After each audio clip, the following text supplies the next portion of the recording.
Assalamualaikum warahmatullahi wabarakatuh.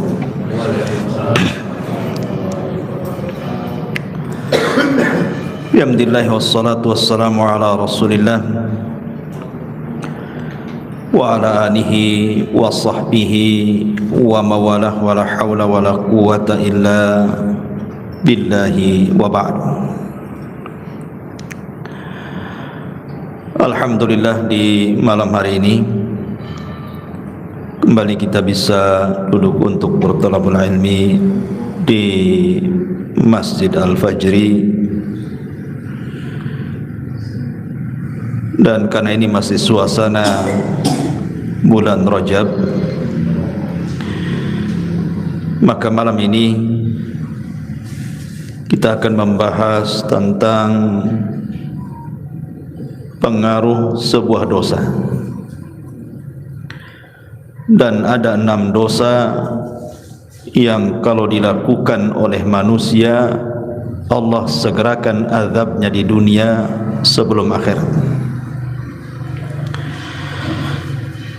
Ma'asyiral muslimin yang dimuliakan Allah Subhanahu wa taala, Nabi sallallahu alaihi wasallam bersabda kepada Abi Dzar Al-Ghifari radhiyallahu anhu, la tanzur ila sigharil khati'ah walakin unzur ila man asaitahu. Jangan melihat kepada kecilnya sebuah dosa, tetapi lihatlah kepada siapa Anda melakukan dosa. Karena ada orang-orang yang terpancing dengan pembagian dosa. Ada dosa besar, ada dosa kecil, sehingga kemudian ketika orang ini terfokus kepada pembagian dosa, ketika dia masuk kepada dosa kecil, dia mengatakan, ini kan dosa kecil saja, belum sampai dosa besar. Maka Nabi SAW mengajarkan kaedah kepada kita, jangan lihat kecilnya dosa, tetapi lihatlah kepada siapa Anda melakukan dosa. Karena setiap dosa itu ada pengaruh di dunia. Ingat, Allah Subhanahu wa taala itu memiliki tentara yang banyak. Allah mengatakan, wa ma ya'lamu junuda rabbika illahu wa ma huwa illa dzikra lil bashar. Allah Subhanahu wa taala mengatakan, tidak ada yang tahu berapa jumlah tentara Allah di muka bumi ini. Maknanya kalau Allah Subhanahu wa taala hendak memberikan hukuman kepada manusia, Allah tinggal kirim saja tentaranya. Dan jangan ditanya bagaimana Allah Subhanahu wa taala mengazab setiap para pendosa itu. Yang jelas azab Allah itu pedih. Makanya Imam Ibnul Qayyim rahimahullahu taala mengatakan, beliau mengatakan, malladzi akhraja li abawaini minal jannah daran naimi wal bahjah. Imam Ibnul Qayyim membuat sebuah pertanyaan, apa yang menyebabkan Adam dan juga Hawa dikeluarkan dari dosa? Kemudian apa pula yang menyebabkan iblis menjadi dilaknat dan diusir dari sorga? Apa penyebab Fir'aun dan juga bala tentaranya ditenggelamkan? Apa pula kemudian kaumnya Nabi Syuaib sampai dikirim azab yang sangat pedih? Qarun ditenggelamkan ke bumi. Kemudian Bani Israel dikirim tentara-tentara bengis sehingga menghancurkan mereka. Tahu Anda sebabnya?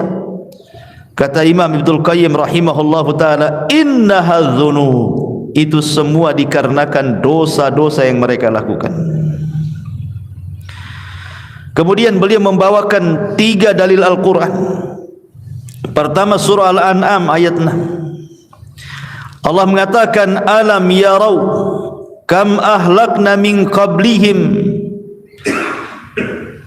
min qarnin makkannahum fil ardi ma lam numakkil lakum wa arsalna as-samaa 'alaihim midrara wa ja'alna al-anhara tajri min tahtihim fa ahlaknahum bidhunubihim wa ansha'na min ba'dihim qarnan akharin.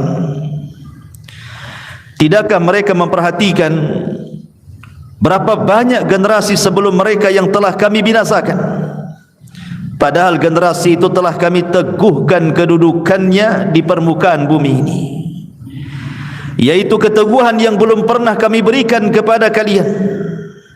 Tapi kami curahkan hujan yang lebat untuk mereka, dan kami jadikan sungai-sungai mengalir di bawah mereka. Kemudian kami binasakan mereka karena dosa-dosa mereka sendiri, dan kami ciptakan generasi yang lain setelah generasi mereka. Artinya tidaklah generasi-generasi itu dilenyapkan Allah kecuali karena dosa-dosa mereka.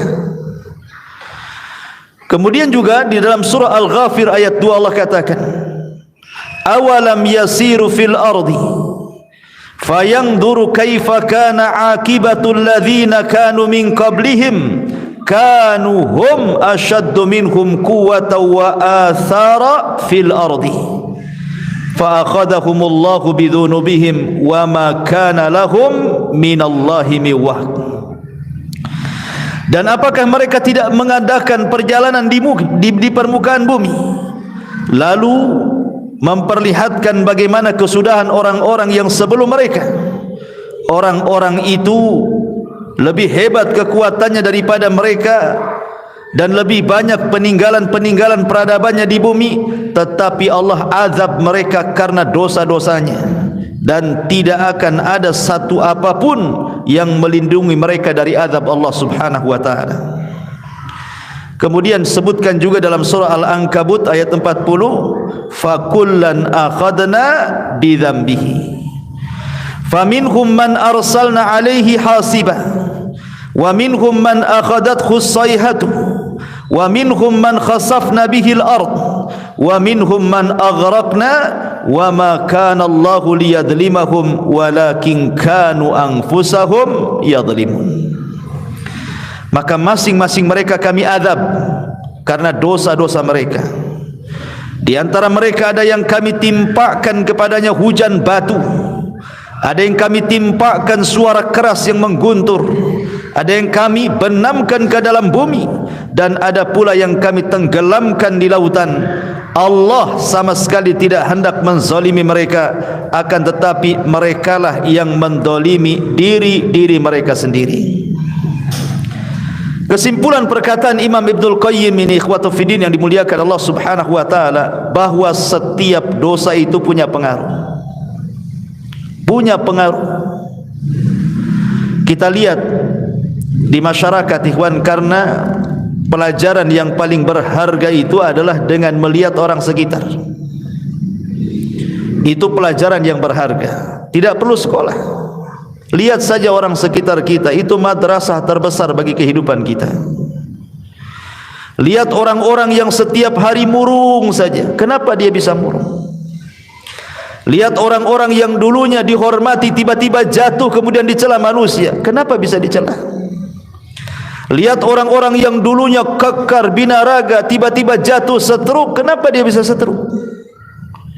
Lihat orang-orang yang dulunya anak-anaknya lucu-lucu, setelah besar durhaka pula kepada orang tua. Kenapa dia bisa durhaka?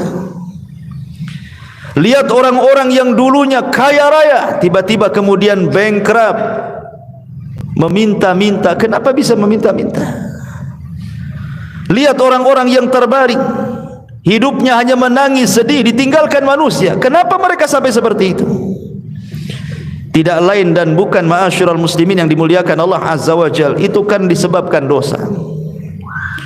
Ada orang-orang yang tidak diberikan taufik oleh Allah, susah ibadah, susah belajar, selalu bertengkar dengan manusia, tidak baik hubungan dengan keluarganya, dan begitu seterusnya. Kita saksikan di masyarakat macam-macam orang, atau mungkin kita rasakan.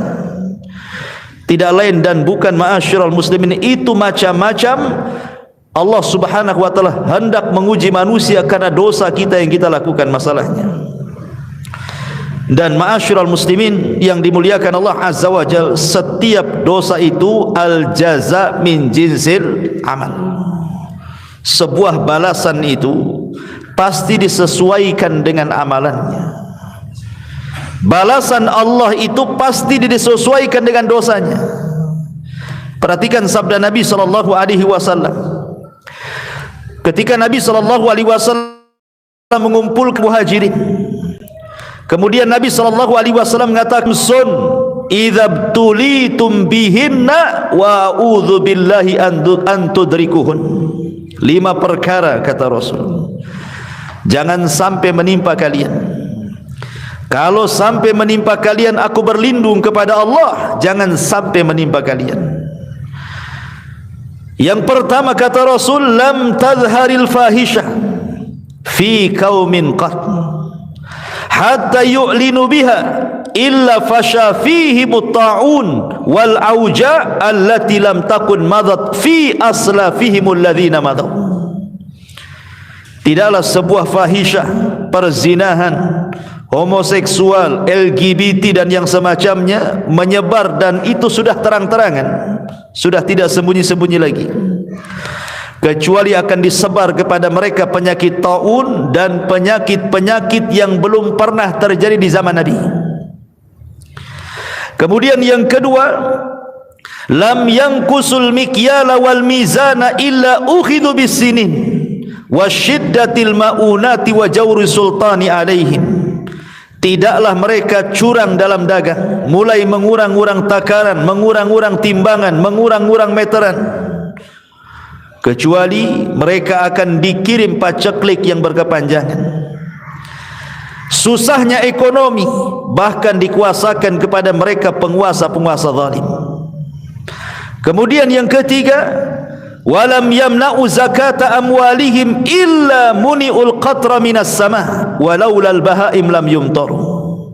Tidaklah mereka bakhil, tidak mau mengeluarkan zakat-zakat mereka, kecuali Allah tahan hujan dari langit. Kalaupun turun hujan, itu hanya untuk binatang-binatang ternak, tapi tidak menyuburkan bagi manusia. Kemudian yang keempat, walam yanqudu ahdallah wa ahda rasulihi illa sallatallahu alaihim aduwan min ghairihim fa ukhidu ba'da ma fi aidihim. Tidaklah mereka mulai membatalkan perjanjian dengan Allah dan dengan Rasulnya, artinya tidak taat dengan perintah Allah dan Rasulnya, kecuali akan dikuasakan kepada mereka musuh dari luar, kemudian mengambil sebagian harta kalian. Dan yang terakhir, wa man lam tahkum a'immatuhum bi kitabillah wa yatakhayyaruna mimma anzalallah illa ja'alallahu ba'sahum bainahum. Dan tidaklah para pemimpin-pemimpin kaum muslimin menegakkan kitab Allah dan mereka memilih di luar daripada apa yang diturunkan Allah, kecuali Allah akan retakkan mereka, Allah akan buat mereka berselisih. Inilah 5 dosa yang kata Imam Ibnul Qayyim rahimahullahu ta'ala, perhatikan, al-jaza min jinsil amal, balasan itu disesuaikan dengan dosa yang diamalkannya. Yang pertama, ketika Allah subhanahu wa ta'ala menimpakan berbagai macam penyakit taun dan yang semacamnya kepada orang-orang yang mereka terang-terangan melakukan zina, melakukan homoseksual, LGBT atau yang lainnya, kenapa Allah timpakan dengan berbagai macam penyakit? Kata beliau, fadhuhurul fawahish, adapun tampaknya fahisyah, maksudnya perbuatan zina dan yang semacamnya itu, kemudian ditimpakan penyakit-penyakit iqaban yukafi maladzatiha. Maka ketika orang melakukan zina kemudian dikirim penyakit, maka itu sesuai dengan kelezatan maksiat yang dirasakannya. Ketika dia melakukan maksiat, dia merasakan lezat dengan maksiatnya. Dia tidak merasa bahwa itu perbuatan dosa. Makanya Allah Subhanahu wa taala timpakan penyakit kepada mereka. Begitulah cara Allah Subhanahu wa taala membalas. Sebagaimana dia merasa lezat ketika melakukan maksiat, ketika datang penyakit maka dia merasa sakit luar biasa. Lihat orang-orang yang terkena penyakit AIDS, ada di antara mereka yang melepuh kulitnya, ada yang mereka kemudian dagingnya terkelupas dari tulangnya, ada yang stroke, ada yang sampai mengalami kematian. Begitulah Allah Subhanahu wa taala balas al-jaza min jinsil amal. Kemudian kenapa Allah Subhanahu wa taala tidak menurunkan hujan kepada orang-orang yang mereka yang kedua, kenapa Allah Subhanahu wa taala mengirim paceklik yang banyak, kemudian susah ekonomi, kemudian dikuasakan pemimpin yang zalim kepada mereka orang-orang yang curang dalam berdagang? Kata Imam Ibnul Qayyim rahimahullahu taala, wa zulmun nasi li ba'dihim al-ba'dha fi arzakihim bil ghishi wal khida fil mizani tuqabiluhu uqubata habsir rizqi bil jafafi wal majaati wa zulmi sultani ra'iyatihi. Kata beliau, karena orang yang mengurang-urang takaran, mengurang-urang timbangan meteran atau curang dalam berdagang, hakikatnya dia sedang melakukan kezaliman. Dia sedang melakukan kezaliman kepada orang lain. Bisa saja orang-orang yang Anda curang itu dia anak yatim, atau mungkin orang miskin, atau orang susah. Berarti hakikatnya Anda memakan harta anak yatim, memakan harta orang-orang miskin, dan begitu seterusnya. Makanya al-jaza min jinsil amal. Ketika Anda dengan curang itu merasa bahwa dengan itu akan mendapat keuntungan yang banyak, kan orang curang itu kan keyakinannya dia dapat untung yang banyak kan. Kenapa dia kurangi dari 1 kilo 2 on, pikirnya 2 on itu akan dapat keuntungan bagi dia. Makanya kenapa hukumannya Allah tahan rizkinya. Justru Allah tahan rizkinya dengan cara apa? Dikirim paceklik, walaupun hujan gak ada berkah. Kemudian dikirim kepada mereka susah ekonomi. Tujuannya ingin mendapatkan ekonomi, Allah persusah pula ekonominya. Kemudian dikirim para penguasa yang zalim, akhirnya membuat aturan-aturan menyusahkan masyarakat. Lihat bagaimana al-jaza min jinsil amal, kata Imam Ibnul Qayyim rahimahullahu ta'ala. Begitu juga wa man'un nasi li zakatihim, dan orang yang mencegah manusia untuk mengeluarkan zakatnya. Yu'aqibun nas alaihi bi uqubati min jinsihi min jinsi dzambihi. Kata Imam Ibnul Qayyim juga, maka Allah Subhanahu wa taala memberikan balasan sesuai dengan jenis dosanya. Ketika dia menahan zakat, Allah tahan juga hujan. Ketika mereka menahan, Allah tahan juga. Ketika mereka melepaskan zakat, Allah lepaskan hujannya. Kalaupun seandainya ada hujan itu bukan untuk kita, tetapi untuk binatang ternak saja. Kalau bukan karena binatang ternak, mungkin langit tidak akan hujan lagi. Adapun yang keempat, ketika Nabi SAW mengatakan, ketika mereka mulai memudarkan perjanjian Allah dengan Rasulnya, mulai mereka membantah Al-Quran dan Sunnah, tidak mau mengikuti perintah, menjauhi larangan, dan juga malah kemudian melakukan larangan, malah tidak menikmati yang dihalalkan, malah menikmati yang diharamkan.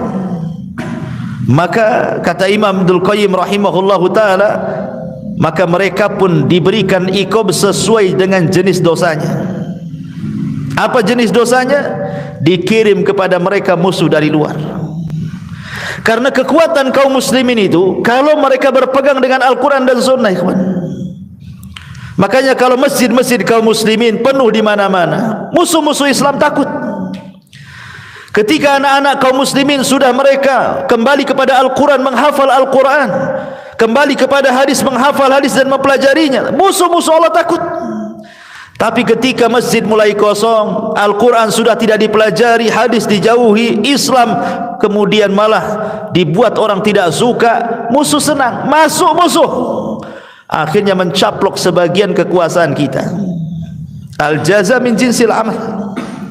Dan yang terakhir, begitu juga ketika para pemimpin kita sudah tidak berhukum dengan hukum Allah, malah senang dengan hukum di luar daripada hukum Allah, dan mereka pilih pula itu pula hukum yang cocok bagi mereka. Mereka tinggalkan Quran dan Sunnah, maka Allah akan buat berselisih, akan dibuat berselisih di antara mereka.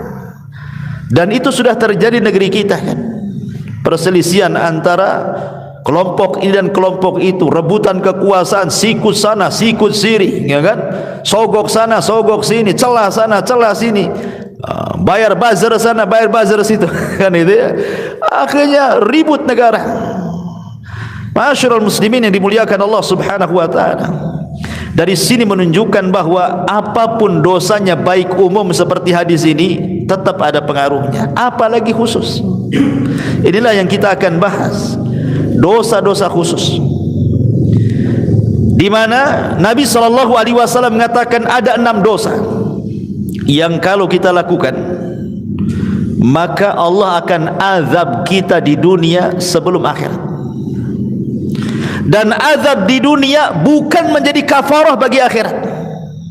Di akhirat tetap diazab, di dunia juga diazab. Subhanallah. Ma'asyiral muslimin yang dimuliakan Allah Azza wa Jalla, apa dosa yang disegerakan di dunia sebelum akhirat itu? Disebutkan dalam hadis Nabi sallallahu alaihi wasallam, yang pertama, Imam Abi Dawud, Tirmidzi, Ibnu Majah meriwayatkan sebuah hadis dari jalur Abi Bakrah radhiyallahu anhu.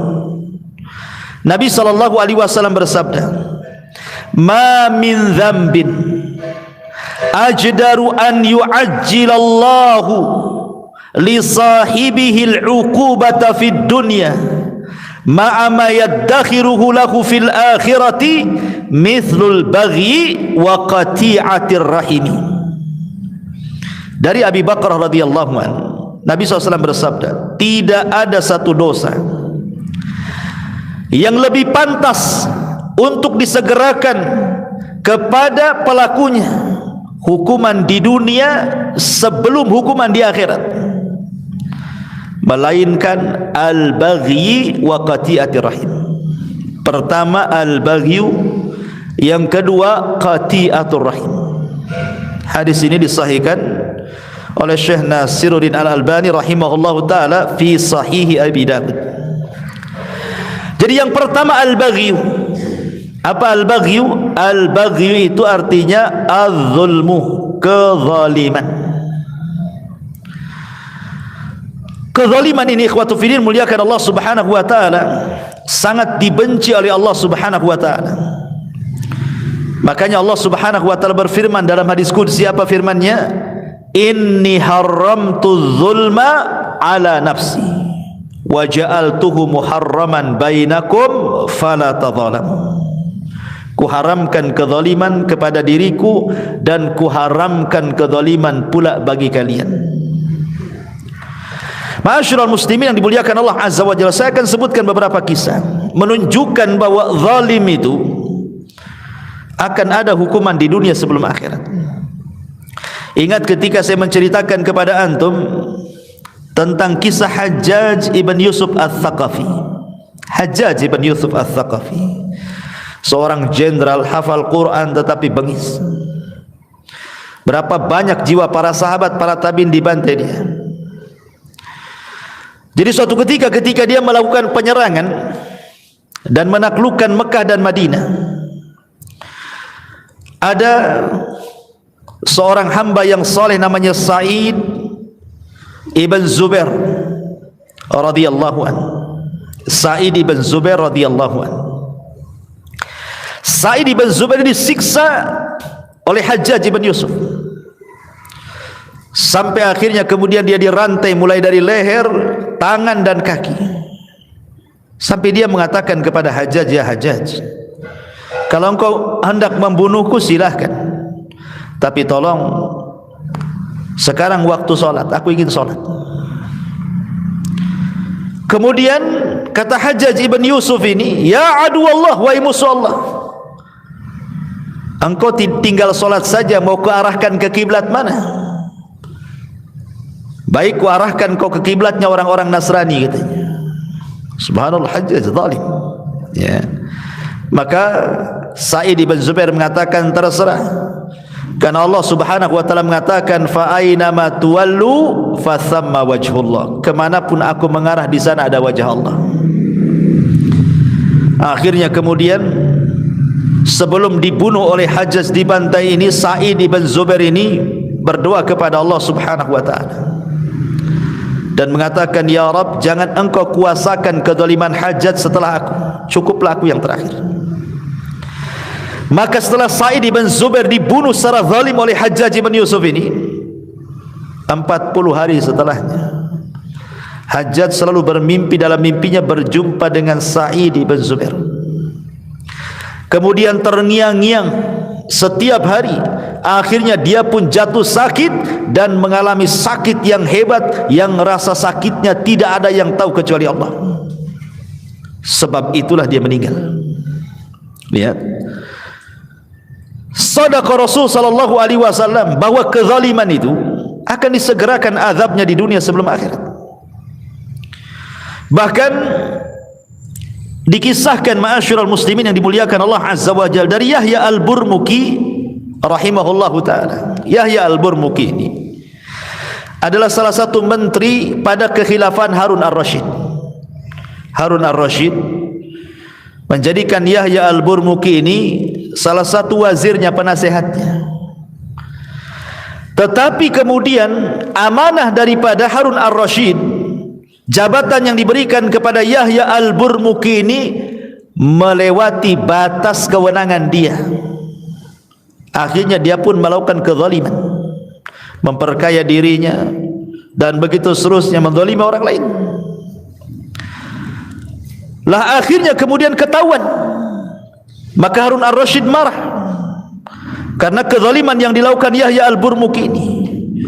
Akhirnya sama Harun ar-Rasyid dimiskinkan dia, ditangkap ia dan Fadl anaknya, dimasukkan ke dalam penjara.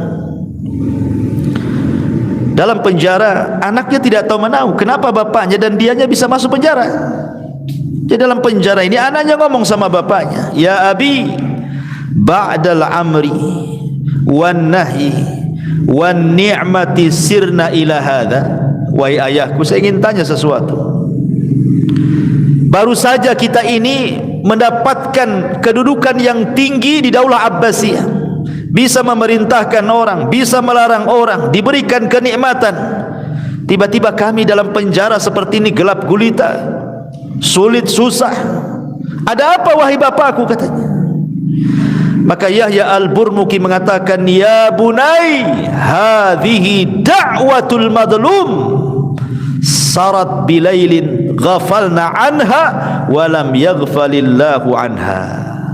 Wahai anakku, boleh jadi ini doa orang yang pernah kita zalimi, di mana doa itu melesat di malam hari, kita lupa dengan doa-doa itu, tapi Allah tidak lupa.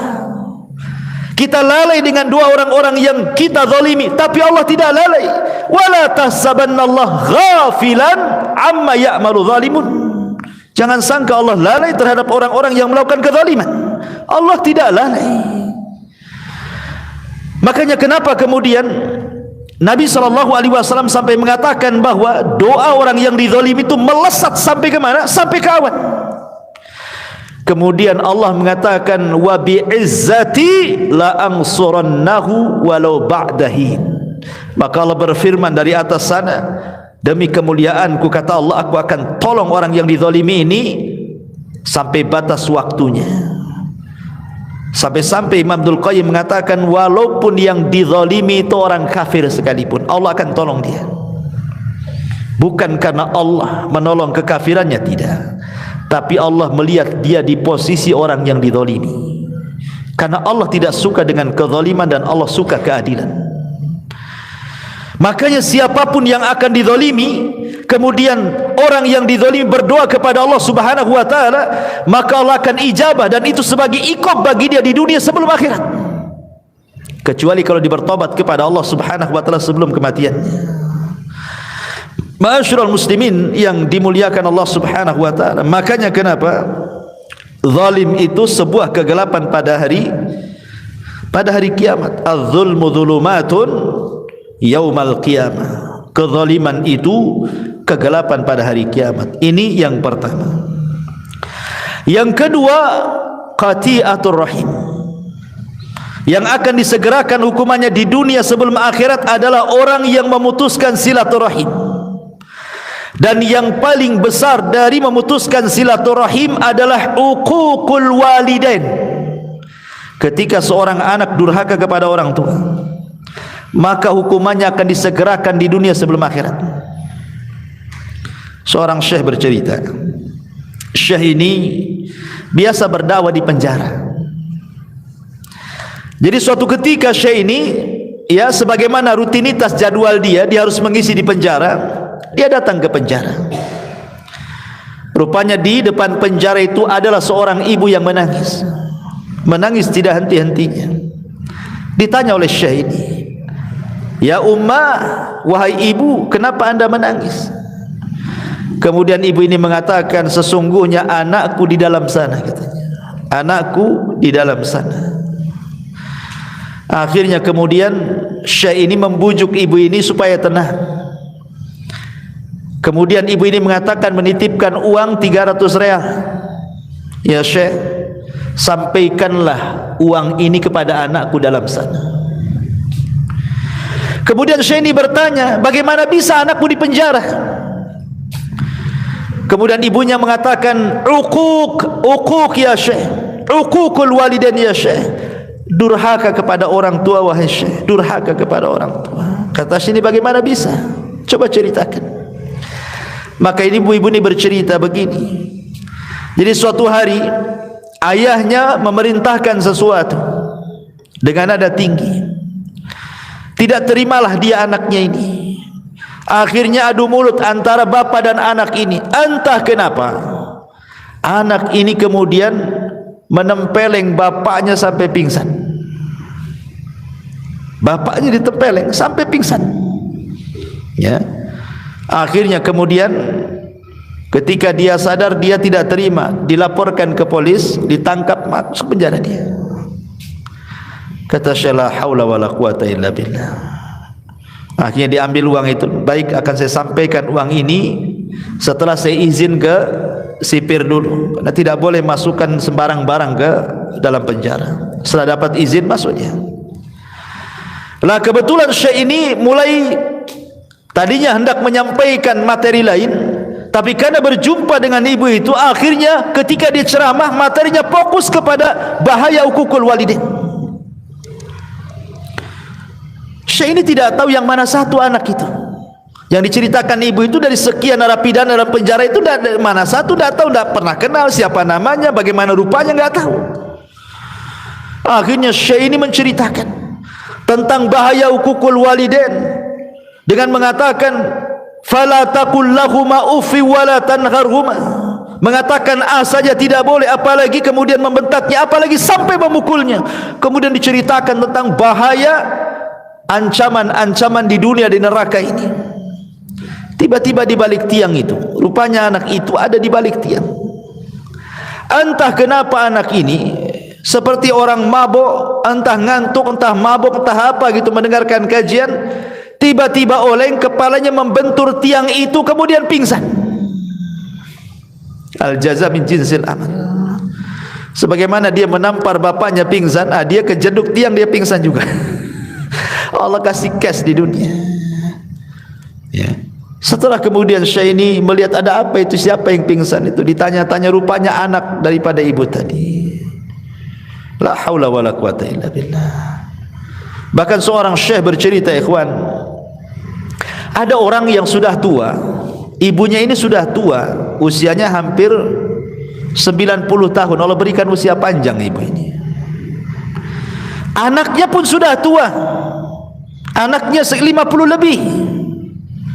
Mungkin ibu ini menikah muda, jadi hampir 90 tahun usianya. Anaknya pula ya 50 tahun lebih lah, laki-laki. Sama-sama sudah tua kan, itu bahasanya ya. Ibunya tua sekali, anaknya pun sudah tua di atas 50. Tetapi kemudian ibu dan anak ini selalu bercanggah, berselisih, sampai tidak ada salam, tidak ada kalam, tidak mau berjumpa, musuhan. Anaknya benci sama ibunya. Akhirnya kemudian ibu ini, namanya orang tua, ikhwata fiddin, sejahat apapun anak, namanya orang tua itu pasti ada waktu redanya, pasti akan kembali sayangnya. Bagaimanapun itu kan darah daging dia. Jadi ibu ini datang kepada seorang syekh dan mengatakan, ya syekh, bisa enggak kau damaikan aku dengan anakku, katanya. Bisa enggak kau damaikan aku dengan dia? Harusnya kan anak yang berdamai dengan orang tuanya kan. Ini terbalik pula. Ibunya datang kepada syekh, ya syekh, tolong damaikan aku dengan anakku, katanya. Kata syekh, baik, karena ini sebuah pekerjaan yang bagus, dipuji oleh Allah Subhanahu wa taala. La khaira fi katsir min najwahum illa man amara bi shadaqatin aw ma'rufin aw islahin bainan nas. Tidaklah kebanyakan ucapan manusia di atas kebaikan kecuali orang memerintahkan kepada kebaikan, memerintahkan sedekah dan mengislah di antara orang yang bertikai. Kata syekh, baik, kita datangi anak. Dibawalah orang tua ini oleh syekh ini ke rumah anaknya, ya. Kemudian diketuk pintunya. Ketika anak ini melihat ibunya langsung emosi, tidak terima. Kemudian syekh berusaha untuk menenangkan anak itu. Kemudian syekh masuk ke dalam rumah, ibunya menunggu di luar, diceramai sama syekh itu, jangan, kamu jangan seperti itu ibumu, mintalah kau maaf kepada dia. Tapi kemudian dia mengeluarkan kata-kata yang sampai keluar kata-kata itu didengar ibunya. Ibunya sakit hati, ya. Dia tujuannya baik, mau berdamai, tiba-tiba malah dicela, dicaci, dimaki, sakit hatinya, dirobek hatinya. Akhirnya kekeh anak itu tidak mau minta maaf sama orang tuanya. Maka sebelum pulang, entah kenapa ibunya terlontar kalimat, ya Rabb, kama akhraqani, sebagaimana dia telah membakar hatiku, menjadi panas hatiku, menjadi hancur hatiku, katanya, maka bakarlah hatinya, katanya. Kemudian kata ibunya, ya syekh, pulang kita, katanya. Pulang, ya. Baru sehari dua hari, entah kenapa kemudian anak itu mengalami sakit di dadanya, panas luar biasa, ya, panas. Sampai dia datang ke tabib. Tabib pun bingung, itu penyakit apa tuh? Kok bisa panas gitu ya dalamnya tuh, kayak terbakar gitu hatinya. Sampai dokter angkat tangan tidak bisa, ini nggak tahu penyakit apa ini, katanya. Akhirnya dia cobalah baru sadar, jangan-jangan kemudian ini kesalahan dia dengan ibunya. Dia coba datang kepada syekh tadi. Kemudian mengatakan, ya syekh, pernahkah ibuku mengatakan sesuatu tentang aku, katanya. Saya tidak tahu. Kalau begitu kau minta maaflah sama orang tuamu. Ma'asyiral muslimin yang dimuliakan Allah Azza wa Jalla, dari dua kisah ini saja kita mengetahui bahwa al-jaza min jinsil amal. Jadi ada balasan-balasan orang-orang yang mutus silaturahim, durhaka kepada orang tua itu, Allah akan balas di dunia sebelum akhirat. Lihat ceritanya Jurez. Jurez ini durhaka kepada orang tua itu hanya gara-gara dipanggil tak mau datang.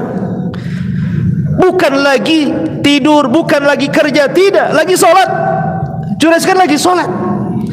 Masalahnya kan dia sholat sunnah, harusnya dia batalkan karena panggilan ibu wajib. Sholat sunnah itu sunnah saja kan, secara hukum ilmunya adalah batalkan sholat sunnah, ikut panggilan orang tua, itu yang benar. Tapi Jurez orang jahil tapi ahli ibadah. Dia berpikir bahwa hak Allah didahulukan dibandingkan hak orang tua, diteruskan pula sholatnya. Ketika ibunya memanggil sekali, tidak kunjung juga datang. Besoknya gitu lagi, dipanggil, dia sedang sholat, dipanggil, tidak kunjung datang. Sampai 3 kali, 3 hari berturut-turut dipanggil pula, tak mau datang. Ibunya kan tidak tahu Jurez ini sedang apa.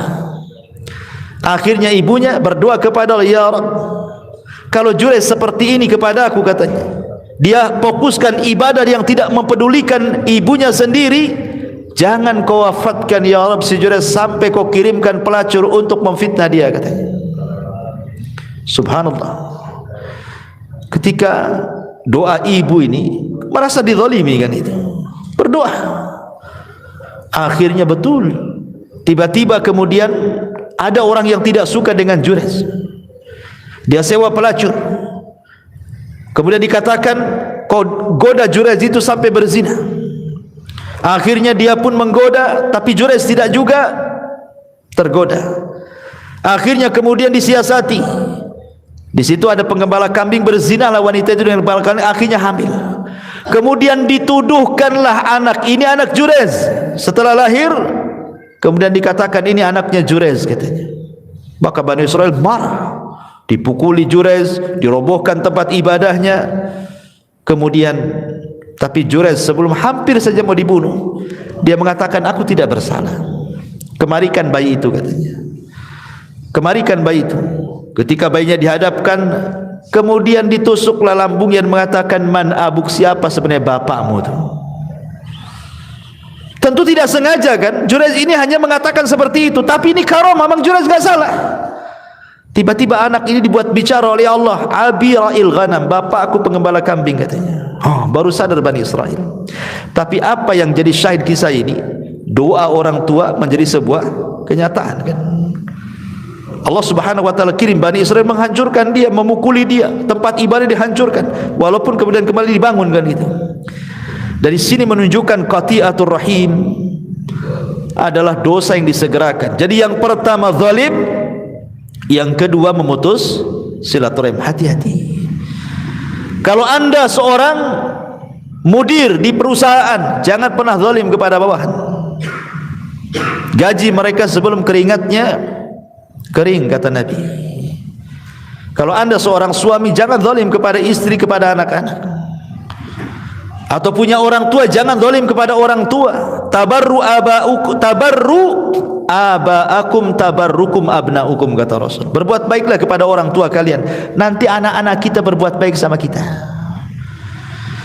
Kalau kita tidak berbuat baik sama orang tua kita, nanti anak-anak kita Allah kirim yang durhaka dengan kita.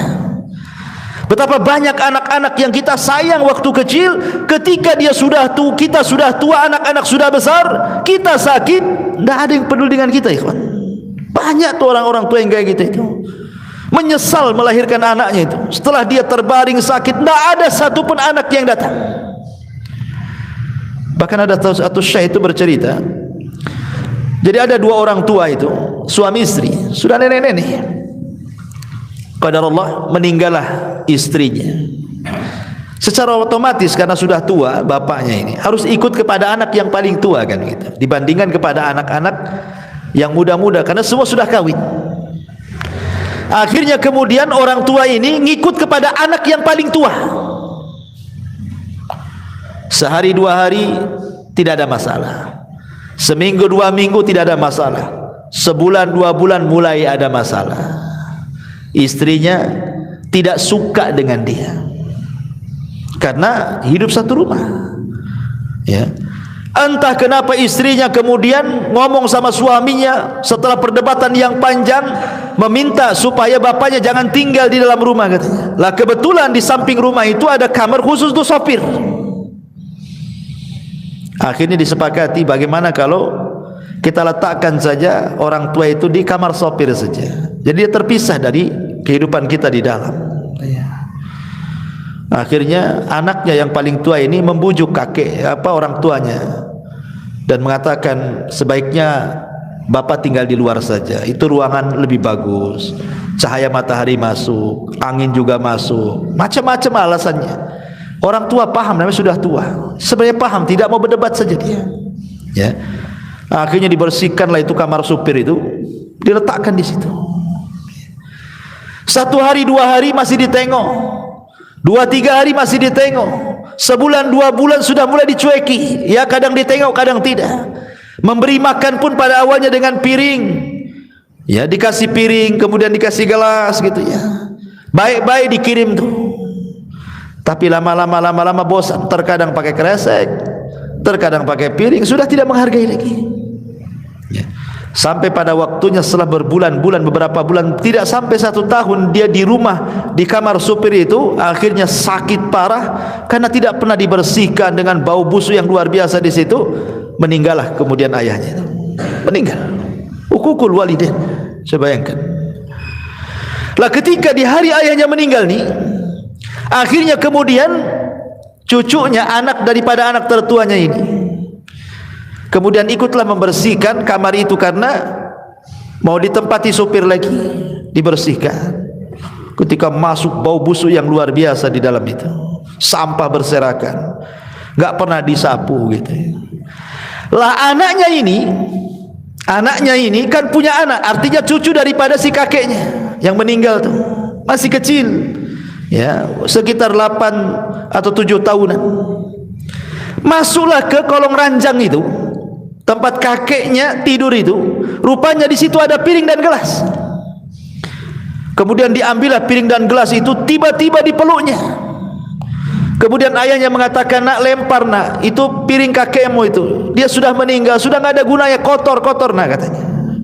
Tapi anak ini tidak mau melepaskan. Entah kenapa, mungkin Allah buat dia bicara dan mengatakan, tidak, aku ingin jadikan gelas dan piring ini untuk menyuapi engkau wahai ayahku jika engkau sakit, tidak sebagaimana kakek yang kau tidak pernah suapi dia, katanya. Subhanallah. Diingatkan sama anaknya yang umur 7 tahun. Bagaimana dia bisa ngomong begitu kalau Allah tidak bicara? Coba, Allah yang buat bicara anak itu ngomong begitu. Kadang anak-anak segitu kan polos ngomongnya. Dari situ dia menyesal, dipeluknya kasurnya, menyesal saat jadi-jadinya. Apa menunggu orang tua kita meninggal baru kita menyesal berbuat baik, ikhwan? Ya, ma'asyiral muslimin yang dimuliakan Allah Azza wa Jalla. Ini yang kedua. Yang ketiga, kata Nabi sallallahu alaihi wasallam, adalah al-khiyanatu wal kadhib. Dan yang keempat, yang ketiga dan keempat, yang ketiga al-khiyanat dan yang keempat al-kadhib. Dan itu berdasarkan hadis yang dikeluarkan al-Imam At-Tabrani. Ma min dzambin ajdar an yu'ajjilallahu ta'ala li sahibihi al-'uqubah fid dunya ma'a ma yaddakhiruhu lahu fil akhirah min qati'atir rahimi wal khiyanati wal kadhibi. Tidak ada dosa yang lebih patut untuk dipercepat siksaannya oleh Allah terhadap pelakunya di dunia sebelum di akhirat, kecuali orang-orang yang memutus silaturahim, berkhianat dan berdusta. Berkhianat dan berdusta. Ma'asyiral muslimin yang dimuliakan Allah Subhanahu wa taala, bicara tentang khianat. Khianat ini gambarannya umum, ikhwan. Berkhianat itu kan umum. Ya, dikasih harta, berkhianat dengan harta, tidak amanah dengan harta, dibelanjakan pula di jalan syaitan. Diberikan jabatan, tidak amanah dengan jabatannya, berbuat zalim kepada bawahan, berbuat zalim kepada rakyat, dan begitu seterusnya. Berkhianat. Ya. Makanya kenapa Nabi SAW menjadikan khianat itu adalah tanda-tanda dekatnya kiamat. Kata Nabi SAW, la taqumus sa'ah hatta yadhhar al-fushu wat-tafakhushu wa qati'atur rahimi wa su'ul mujawarati wa hatta yu'tamanul kha'in wa yukhawwanul amin. Tidak akan terjadi hari kiamat sehingga muncul perkataan keji, kebiasaan berkata keji, memutuskan kerabat, keburukan bertetangga, dan sehingga orang-orang khianat diberikan amanah, sedangkan orang-orang yang amanah dianggap berkhianat. Dan inilah harinya yang disabdakan Rasul itu. Di hari ini orang yang jujur itu langka, ikhwan. Susah cari orang jujur itu, karena memang aturan yang membuat kita tidak jujur kan. Buat KTP nembak, buat SIM nembak, buat vaksin nih, kartu vaksin nembak. Susah aturannya yang dibuat kita tidak jujur. Korupsi itu mulai dari atas sampai ke bawah, terstruktur. Ya. Orang itu susah cari, makanya jangan di zaman sekarang, di zaman Umar radhiyallahu anhu, itu di zaman sahabat loh. Umar bin Khattab radhiyallahu anhu malam-malam itu belusukan, enggak bawa wartawannya. Kemudian tengoklah ada tenda, kok bercahaya di situ. Karena begini, ikhwan, gambaran di zaman Umar itu. Umar itu menyediakan tenda-tenda yang banyak. Untuk apa? Untuk orang-orang yang dari daerah ingin mengadu nasib ke kota, ke Madinah. Jadi fasilitasi tempatnya itu. Kemudian mereka dikasih tenda sama penerangan. Itu pun ditentukan waktunya dari jam sekian ke jam sekian harus dimatikan. Dari pemerintah. Begitulah Umar radhiyallahu an memfasilitasi rakyatnya. Jadi orang-orang dari daerah kayak kita di sinilah umpamanya kan, ingin mengadu nasib ke Jakarta, ke ibu kota. Jadi mungkin di ibu kota itu sama pemerintah sudah disediakan apartemen-apartemen gratis gitu ya. Kan enak tuh kalau punya pemimpin kayak Umar itu ya. Ya entah kapan lagi lah Umar itu ada kan itu. Nggak ada lagi Umar, nanti nunggu Imam Mahdi mungkin ya.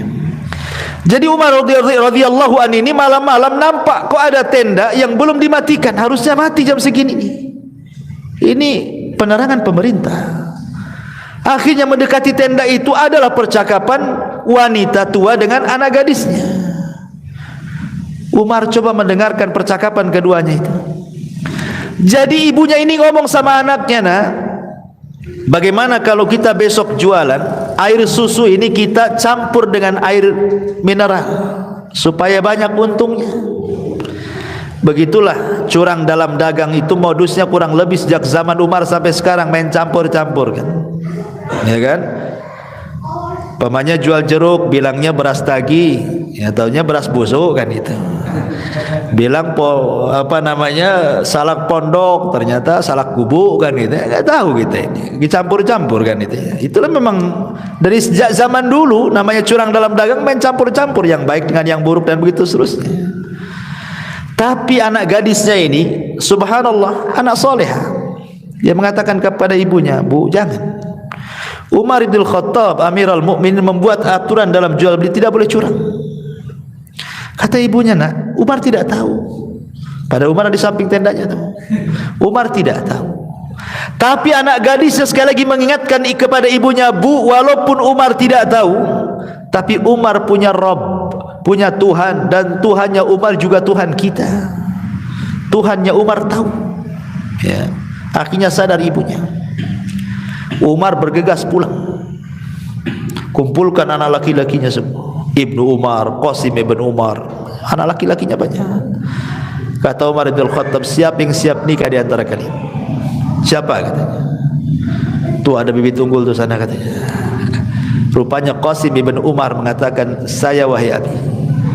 Besok ikut saya." Dilamarkan gadis dalam tenda. Orang susah. Dinikahkan dengan orang nomor satu, anak orang nomor satu, Khalifah Amirul Mukminin. Karena di zaman itu yang dilihat agama, bukan dilihat harta. Bukan kayak zaman sekarang kan gitu. Walaupun hafal Quran, nggak ada kerjaan buat apa? Emang saya makan ayat katanya. Bagus sama dokter jelas katanya gajinya bulanan. Ya, ini hafal Quran gojek lagi nggak jelas hasilnya katanya. Zaman sekarang kan gitu ya. Kalau zaman dulu kan tidak. Ya, zaman dulu itu ilmu luar biasa dihargai kan, apalagi kejujuran. Makanya Qasim ibn Umar menikahlah dengan wanita ini. Lahirlah seorang putri namanya Lailah. Dari Lailah inilah lahir tokoh fenomenal sepanjang sejarah, Umar bin Abdul Aziz. 2 tahun 5 bulan berkuasa, nggak ada orang miskin di zamannya. Dialah penegak keadilan sampai orang menyangka itulah Al-Mahdi yang dikatakan Nabi. Ya. Masyarul muslimin yang dimuliakan Allah Subhanahu wa taala. Tapi syahidnya dalam kisah Umar bin Khattab bagaimana Amirul Mukminin menghargai kejujuran. Menghargai kejujuran. Kalau di zaman sekarang ada orang jujur di tengah-tengah para pengkhianat, sebentar aja ikut pengkhianat dia. Kalau tidak jadi pengkhianat, dimusuhi oleh para pengkhianat. Gimana caranya disingkirkan kan begitu? Masyarul muslimin yang dimuliakan Allah Azza wa Jalla. Makanya kemudian khianat ini bahaya dan banyak jenisnya. Berkhianat ini. Ya. Makanya kenapa Nabi SAW sampai mengatakan para pengkhianat ini akan disegerakan hukumannya di dunia sebelum akhirat. Karena bahaya para pengkhianat, bisa menghancurkan negara. Ingat runtuhnya Baghdad di tangan Tatar, orang-orang Mongol, sampai akhirnya dibantai, mulai dari anak kecil, wanita, dewasa, habis dibantai satu kota Baghdad sama orang-orang Tatar itu. Siapa yang berkhianat? Orang Syiah. Orang Syiah membocorkan rahasia, berkhianat dengan orang-orang Tatar, akhirnya menghancurkan Baghdad. Khianat ini bisa menghancurkan negara, ya kawan. Ulama dibantai, kitab-kitab dibakar itu. Pengkhianatan orang Syiah itu. Ibnu Qumi, ya. Masyaallah muslimin yang dimuliakan Allah Subhanahu wa taala. Kemudian dan gambaran orang khianat ini macam-macam, mulai dari negara sampai ke masalah rumah tangga. Ya, menceritakan seorang suami menceritakan tentang keburukan istrinya, atau istri menceritakan keburukan suaminya. Ini kan berkhianat namanya. Ya, kan ada tuh yang seperti itu, ya. Kemudian juga yang keempat, yang disegerakan hukumannya adalah al-kadzib, dusta. Dan dusta ini disebutkan dalam hadis Nabi sallallahu alaihi wasallam, yahdi ilal fujur, mengarah kepada fujur, keburukan. Wal fujuru yahdi ilan nar, dan keburukan itu mengarah ke neraka. Dan ingat, biasanya orang yang suka berdusta itu tidak akan tenang hidupnya, tidak akan tenang. Lihat orang-orang yang punya hutang tak bayar, setiap ditagih ngeles, nggak akan tenang hidupnya. Makanya orang-orang yang punya hutang itu, kata Nabi, malam jadi kepikiran, hilang pula menghilang. Kalau malam jadi kepikiran, siang menghilang. Umumnya orang punya hutang itu gitu, malamnya pusing, siangnya hilang. Karena takut dicari orang siangnya, ya kan? Hilang dia, nanti datang malam, gak bisa tidur. Itulah sudah ukubah dia, itu sudah dirasakan dia tuh. Kenapa? Karena biasanya orang-orang seperti ini suka dusta. Suka dusta orang seperti ini. Masyaallah muslimin, dan gambaran dusta ini terlampau luas, ya. Macam-macam dusta ini kan. Ya, dusta kepada Allah, dusta kepada Rasul, dusta kepada manusia, dusta dalam dagang, dusta dalam pekerjaan, macam-macam dusta ini kan. Tapi yang jelas bahwa seorang muslim tidak mungkin berdusta. Ketika Rasul mengatakan, Rasul ditanya, Rasul, mungkinkah seorang muslim itu penakut? Mungkin. Karena orang jihad itu tidak semua berani. Mungkin seorang mukmin itu penakut. Mungkinkah seorang mukmin itu bakhil? Mungkin, kata Rasul. Karena kecintaan kepada harta, akhirnya dia bakhil. Kemudian mungkinkah seorang muslim itu pendusta? Kata Rasul, tidak. Tidak ada seorang muslim itu pendusta. Seorang muslim boleh pengecut, seorang muslim boleh bakhil, tapi seorang muslim tidak mungkin berdusta, kata Nabi. Karena dusta itu bukan akhlak seorang muslim. Ya, makanya kenapa kemudian ini pun hukumannya disegerakan sebelum di akhirat. Hati-hati, jangan suka berdusta. Kemudian yang nomor 5 adalah mahabbatu isya'atil fahisha, suka menyebarkan habar-habar buruk. Allah Subhanahu wa taala mengatakan dalam surah Nur ayat 19, innalladzina yuhibbuna an tasyi'al fahishata fil ladzina amanu lahum adzabun alimun fid dunya wal akhirah wallahu ya'lamu wa antum la ta'lamun. Sesungguhnya orang-orang yang suka tersebar keburukan di tengah-tengah orang yang beriman, bagi mereka azab yang pedih di dunia dan juga di akhirat. Di dunia dapat azab, di akhirat dapat azab, dan Allah Maha mengetahui dan kalian tidak tahu. Dan ini penyakit yang sekarang menyebar nih, yang kelima ini.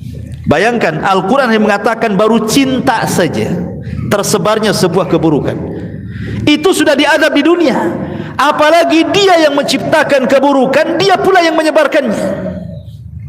Sekarang ada handphone di mana-mana. Terkadang-kadang kalau dia orang awam, tidak tahu apa-apa gitu kan, buat konten.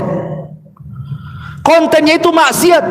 Nah, umpamanya seorang perempuan joget-joget nampak aurat, habis itu di-share, ya kan? Di TikTok kok di apa, supaya dapat pendukung, penonton, ya, subscribe, ya. Subhanallah, itu menyebarkan keburukan, menyebarkan musik-musik yang enggak jelas, ya kan? atau menyebarkan berita. Ini tahun politik nih, hati-hati nih. Saling serang-serangan gak jelas, ya kan? Menjelekkan yang sana, yang ini menjelekkan yang sana gitu. Kemudian bazar-bazarnya ngikut komentar. Antasyial fahisyah. Hati-hati. Ya, ini tahun-tahun politik, hati-hati. Tahun-tahun politik itu banyak beristighfar lah, meminta kepada Allah supaya Allah memberikan pemimpin yang terbaik. Ya kan? Karena tahun-tahun politik ini antum akan melihat bagaimana fitnah-fitnah menyebar di medsos itu. Akan berseliweran tuh di YouTube antum itu. Entah berita-berita entah enggak jelas itu. Maka berlindunglah kepada Allah Azza wa Jalla. Jangan disukakan, oh senang, oh mantap nih karena saya milih yang ini. Ketika ini serang, oh mantap. Padahal dia enggak ikut, tapi kan senang kan? Senang saja diazab di dunia dan di akhirat, kata Allah. Apalagi dia yang buat berita, dia yang wawancara di YouTube, dia pula yang menyebarkan dengan channelnya. Na'udzubillah. Jangan, ya, jangan buat konten-konten fahisyah. Ya. Atau dia marah-marah di YouTube, kan ada tuh orang-orang marah itu kan, ngomong apa saja nggak jelas itu. Kadang-kadang keluar kata binatang disebah biar viral katanya. Anda bukan biar viral, Anda itu sedang mengundang azab Allah tuh. Ya. Makanya ma'asyiral muslimin, ini juga diancam dalam Al-Qur'an surah Nur ayat 19. Dan yang terakhir, yang keenam adalah nifaq, kemunafikan. Allah Subhanahu wa taala berfirman di dalam Al-Qur'anul Karim, tepat pada ayat ke berapa? Ayat yang ke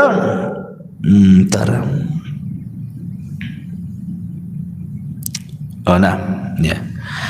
Allah Subhanahu wa taala mengatakan ketika menyebutkan orang-orang munafik, yahlifuna billahi ma qalu. At-Taubah 74. Walaqad qalu kalimatal kufri wa kafaru ba'da islamihim wa hammu bima lam yanalu wa ma naqamu illa an aghnahumullahu wa rasuluhu min fadli fa in yatubu yaku khairan lahum wa in yatawallaw yu'adzibhumullahu adzaban aliman fid dunya wal akhirah.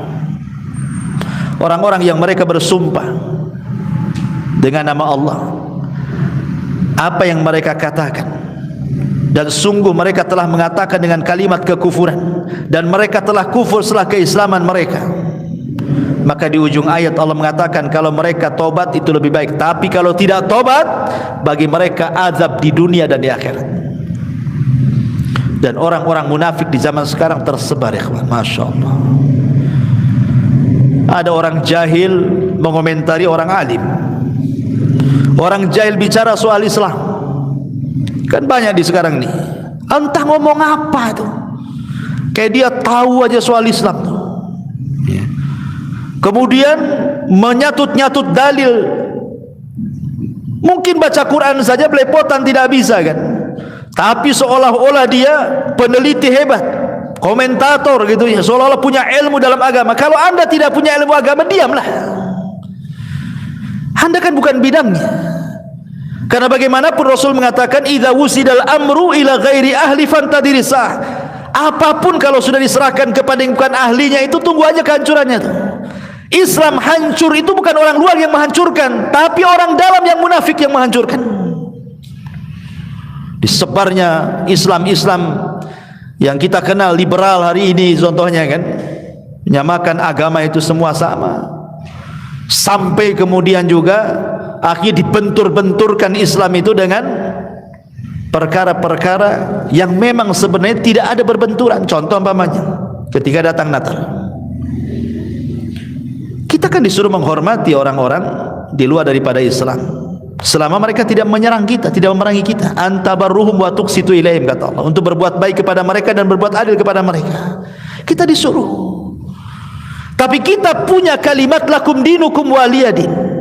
Bukan berarti ketika mereka buat acara kita ikut terlibat, ikut pakai atribut mereka, ikut mengucapkan selamat mereka.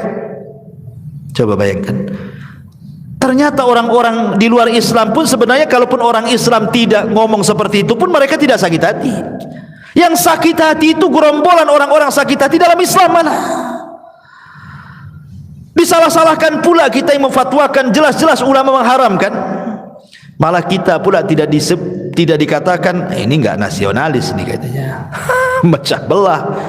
Subhanallah ikhwan. Orang yang menjaga keyakinannya dibilang memecah belah. Harus dibedakan ikhwan. Masalah toleransi dengan antar umat beragama itu dalam Islam jangan diajarkan masalah ini. Islam paling lengkap. Jangan ajarkan kita soal toleransi. Quran dan Sunnah sudah mengajarkan sedemikian rupa. Ya. Nabi itu hidup di tengah-tengah orang Yahudi loh. Bukan hidup langsung ke Madinah jadi negara Islam, tidak. Pernah hidup bersama orang Yahudi, orang Nasrani, orang musyrik. Rasul lihat bagaimana mengajarkan kepada kita hidup di tengah-tengah antar umat beragama kan. Semua ada ilmunya, ya. Tetapi orang-orang ini wallahu a'lam. Salat ke mereka tak salat kita tidak tahu. Hanya model handphone, kemudian di depan handphone nongkrong tak ngomong apa-apa. Itu kan gitu ya. Dia tidak sadar handphone ini sebenarnya cuman ada dua kegunaannya. Anda menolong Islam dengan handphone atau Anda menghancurkan Islam dengan handphone. Itu saja. Ya. Anda beli medsos ini untuk apa? Untuk menghancurkan Islam atau untuk membangun Islam? Karena akan ditanya di hadapan Allah Subhanahu wa taala, ya. Ma'asyiral muslimin yang dimuliakan Allah Subhanahu wa taala. Inilah di antara 6 dosa yang disegerakan oleh Allah Subhanahu wa taala azabnya di dunia sebelum akhirat, ya.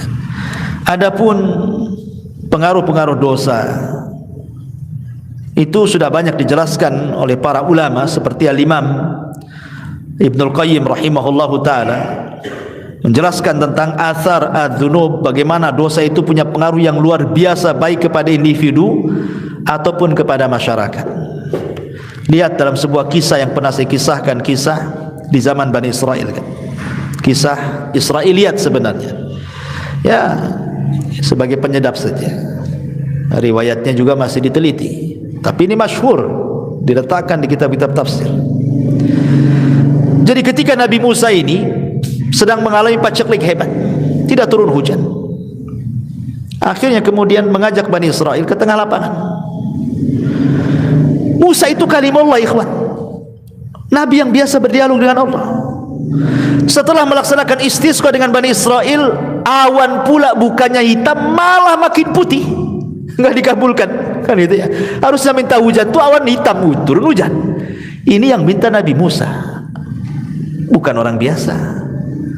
Sehingga Nabi Musa berkata berdialog dengan, ya Rabb, kenapa kau tidak kabulkan permintaan kami dan Bani Israel?